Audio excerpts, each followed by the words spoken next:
59. Quando os códigos de identificação das unidades de arquivamento de uma instituição arquivística são substituídos por outros, costuma-se elaborar o quê? Resposta: letra E, a tabela de equivalência. Porque quando eu falo código de identificação de unidade de arquivamento, eu estou falando do meu plano de classificação baseado nos meus assuntos. Se eu mudar alguns termos em virtude de terminologia no meu sistema de arranjo, o meu quadro de arranjo vai mudar a nomenclatura de determinados assuntos. Isso pode até advir de determinado tipo de mudança na legislação que muda o nome de uma coisa para outra, interferindo até no ciclo de vida dos documentos, possivelmente. Mas por que eu tenho que fazer a tabela de equivalência? Porque a tabela de equivalência é um instrumento de pesquisa auxiliar que remete o antigo termo que era usado na classificação ao assunto atual que foi colocado em seu lugar em virtude de mudanças no sistema de arranjo, né? Até pela estrutura ou pela nomenclatura. Ok? Podemos passar para a próxima. 60. A identificação das unidades de arquivamento com o objetivo de permitir sua localização nos depósitos é feita mediante letra E. O que é a letra E? Notação. Notação, pessoal, é a atribuição de um código, de uma marca, de um símbolo que auxilia na localização, na especificação da localização onde os documentos dentro da instituição estão arquivados, localizados, acondicionados. Porque, além de você recuperar pelo assunto, você necessita de recursos que facilitem a localização física, tanto para busca e recuperação da informação, quanto para quando você for arquivar novamente o documento na instituição. Podemos passar para a questão seguinte. 61. De acordo com as recomendações para a produção e o armazenamento de documentos de arquivo, né, vigentes no Conselho Nacional de Arquivos 2005, CONARC, podem ser colocados juntos na mesma área de depósito. Então, a questão está falando em recomendação para produção e armazenamento. O que pode ser colocado junto na mesma área de depósito? Vamos às opções. Fotografias e desenhos, manuscritos e impressos, microfilmes e disco óticos, fitas sonoras e filmes de nitrato, partituras musicais e discos de vinil. Qual é a resposta? Letra B. Por quê? Manuscritos e impressos são gênero textual, são do mesmo gênero, então eles podem ser acondicionados juntos. Os outros, se vocês repararem nas alternativas da questão, são gêneros que ensejam um acondicionamento não junto, mas alguns implicam em tratamento especial por divergirem do material que os compõe. Fotografia é feito um material que tem emulsão. Desenho é em papel, não posso acondicionar um com o outro. Microfilme é uma película, não posso agrupar com disco ótico, CD e DVD. Fita sonora e filme de nitrato também não cabe. E partitura musical é em papel, apesar de ser iconográfico, não pode ser colocado junto com um disco de vinil. Daí o que justifica o comentário da questão ser a letra B, porque tem o mesmo gênero. Os demais, apesar de alguns pertencerem ao mesmo gênero, ou a gêneros distintos, necessitam de um acondicionamento referenciado em virtude do suporte. Então, o que eu acabei de justificar não pode ser arquivado juntamente. Próxima questão. 62. Para obter condições ambientais propícias à preservação de documentos, é preciso, vamos ler, desligar os equipamentos de climatização durante a noite. Letra B, não, letra A, perdão. Letra B, utilizar lâmpadas fluorescentes nas luminárias. Letra C, manter abertas as janelas no período da manhã. Letra D, evitar filtros, persianas ou cortinas que bloqueiem a luz solar. E letra E, monitorar a temperatura e a umidade relativa do ar. Pessoal, só besteira nas alternativas dessa questão. Só pode ser a letra E, monitorar a temperatura e umidade relativa do ar, diga-se de passagem no comentário da questão, constantemente. Não se pode encerrar um expediente e apagar a luz, desligar o ar-condicionado, o desumidificador, que vão manter os documentos constantemente naquelas condições, porque esses são fatores essenciais para a preservação dos documentos em vários suportes. Então, como eu já falei, o controle tem que ser constante, mantido de forma rígida e verificado, evitando ao máximo que os documentos entrem em contato com o ambiente externo e seus agentes, que são potenciais deterioradores do suporte. Passando para a próxima questão. 65. Mais do que medidas de autenticação digital, o melhor método para assegurar a autenticidade dos documentos eletrônicos envolve um rígido controle. 2. Vamos ver. A. Softwares. B. Usuários. C. Equipamentos.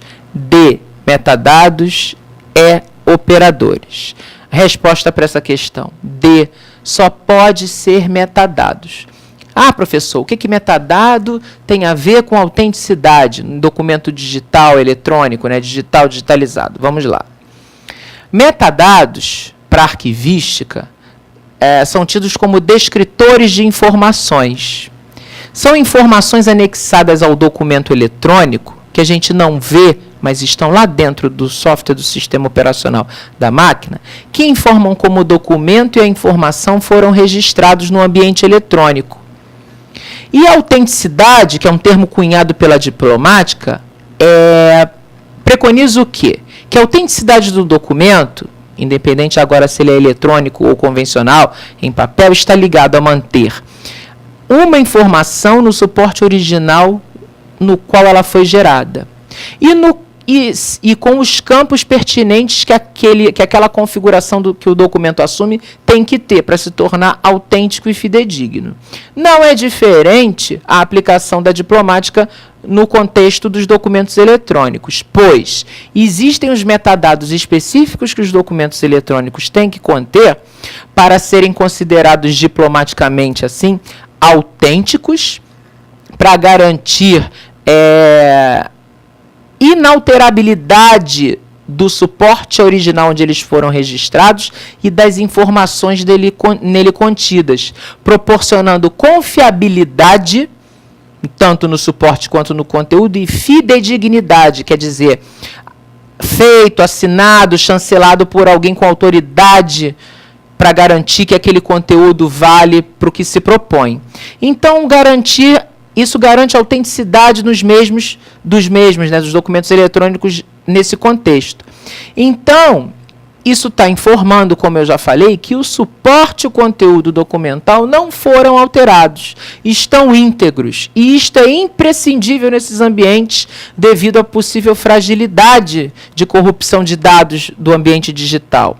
A assinatura digital, como um exemplo de autenticidade em documentos eletrônicos, ela limita-se a atribuir valor legal e jurídico ao documento eletrônico.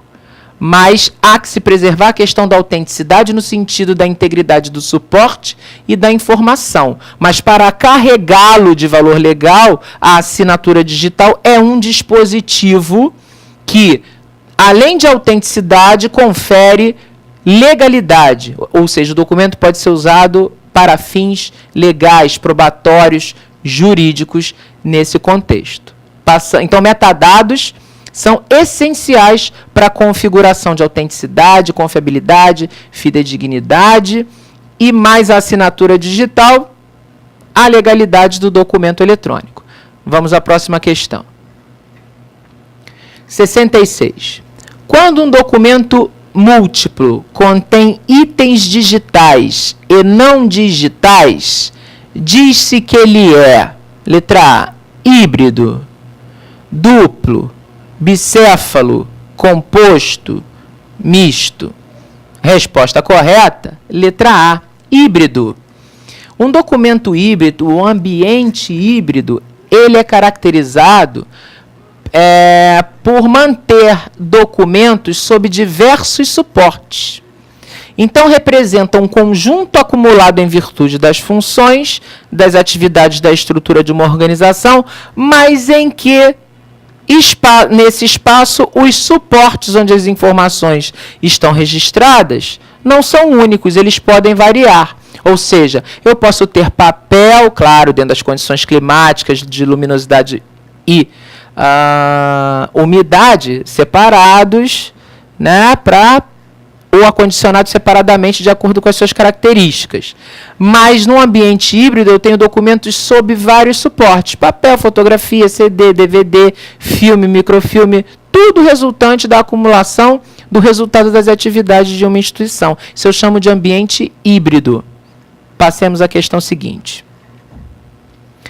Segundo a Lei 8.159, de 8 de janeiro de 1991, os documentos de valor permanente no âmbito dos arquivos públicos são tombados e classificados, inalienáveis e imprescritíveis, irrestritos e irrevogáveis, inorgânicos e irreproduzíveis, intensivos e múltiplos. Vamos à resposta. Letra B. Artigo 10º da Lei 8.159. Os documentos permanentes são inalienáveis e imprescritíveis, ou seja, eles nunca vão perder o seu valor permanente, por isso que eles devem ser mantidos definitivamente, e não podem ser doados ou vendidos, ou seja, alienados. Por que é importante saber disso? A legislação, às vezes, é solicitada em editais de concurso, às vezes não. Mas nada impede, claro, a questão aqui foi formulada, no enunciado estava citando a lei, estava falando de arquivo permanente, com certeza no edital pede legislação. Mas o que acontece?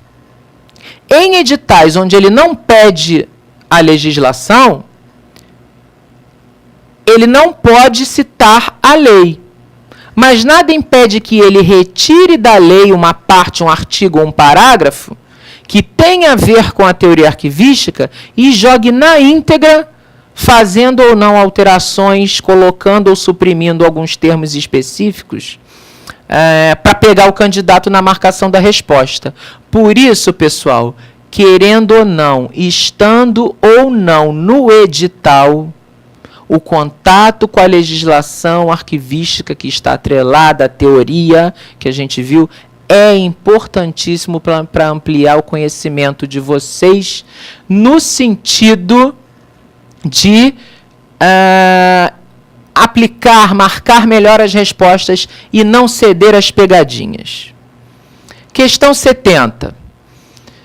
A Lei 8.159 de 91 estabelece que a exibição reservada de qualquer documento sigiloso, sempre que indispensável à defesa de direito próprio, será determinada pelo Poder Judiciário. Para se ter acesso aos documentos sigilosos, há que se ter primeiro necessidade de conhecer.